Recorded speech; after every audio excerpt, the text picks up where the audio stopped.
The cattle drive began before the sun crested the horizon. When the prairie was still painted in blue shadows and the air carried a bite sharp enough to wake the dead. Elena Reyes stood over the campfire with her sleeves rolled up, dark hair braided tight down her back, wooden spoon in hand like a weapon. The beans simmered loudly, popping and hissing, as if they, too, had opinions about this journey. She had been hired 3 days earlier in Dodge City Best Camp Cook, this side of the Arkansas River.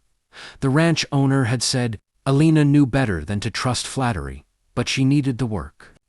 A long drive meant steady pay, and steady pay meant keeping her small boarding house room when winter came. Behind her, boots crunched on dry grass. There, burnt. Elena didn't turn. She didn't need to. She already knew, the voice low-clipped and permanently unimpressed.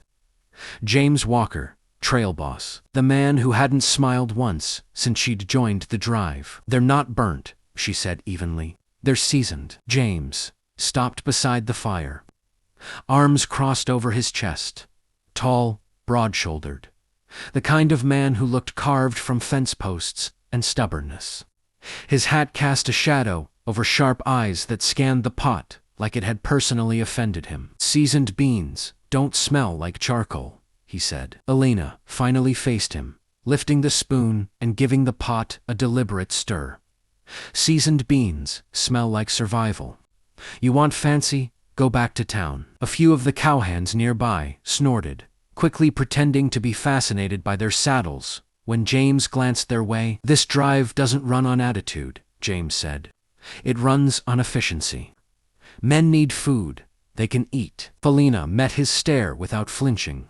"And I don't run a kitchen for men who complain before tasting." She scooped a spoonful, blew on it, and tasted it herself. Perfect. Smoky. Rich. With just enough salt. She raised an eyebrow. "You're welcome to try." James hesitated. For half a second, Elena thought he might actually back down. Instead, he took the spoon from her hand and tasted the beans. If you want to hear the full story, click the title below.